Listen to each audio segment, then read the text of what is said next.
Bon, alors ça, c'est une aventure qui commence très mal. Moi, je suis arrivé sans encombre au Sri Lanka. Mais malheureusement, c'est pas le cas de mon vélo. Et, bon, au début, on m'a dit bah, on va vous appeler, il va arriver ce soir, machin. J'ai dit ok, bah, à quelle heure? Et à force de parler, il m'a dit ah, mais peut-être demain. Puis après, il a pris mon adresse en France.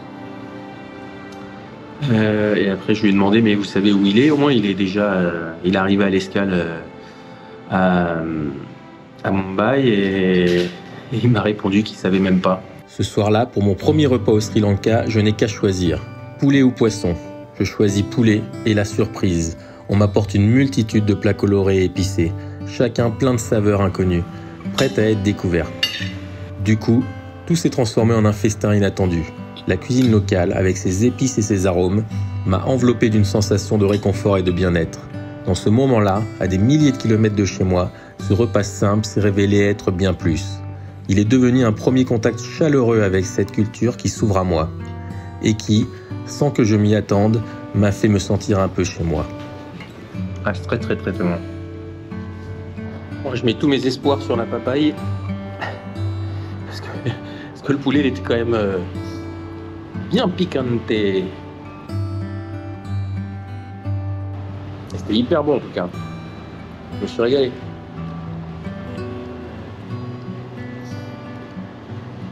J'ai presque oublié le fait que j'ai pas de vélo. Presque. Ce soir-là, en savourant des plats aux saveurs que je ne connaissais pas, mon esprit est déjà ailleurs. Le goût de l'inconnu me transporte, comme si chaque bouchée me rappelait pourquoi je suis ici, prêt à m'élancer à la découverte de cette île mystérieuse. Ce n'est pas juste une envie passagère, c'est un besoin profond, celui de plonger dans l'aventure, de m'immerger dans des paysages qui semblent tout droit sortis de mes rêves. J'ai soif de rencontres, de celles qui nous surprennent et nous changent.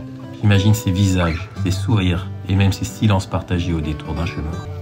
Pourtant, une ombre plane. Mon vélo n'est toujours pas là. Ce vélo, c'est bien plus qu'un simple moyen de transport. C'est le compagnon qui devait m'accompagner dans cette exploration, dans ce rêve que j'ai préparé depuis des mois. Il symbolise tout le projet, toute cette soif de liberté, de mouvement, d'évasion. Et sans lui, l'aventure semble compromise. Mais au fond, je refuse de me laisser abattre. Si le vélo n'arrive pas, il va falloir trouver une solution. Mon envie de découverte, elle, est intacte. Et cette île regorge sûrement de ressources. Peut-être devrais-je envisager de louer un vélo local, d'adapter mes plans, d'improviser. L'idée d'explorer de manière plus spontanée commence à germer. Et je me dis que peut-être que cette contrainte deviendra une partie de l'aventure elle-même.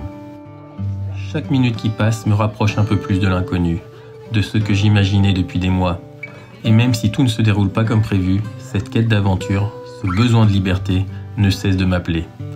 Mon voyage commence ici, avec ou sans vélo. Mais l'essentiel, c'est de partir.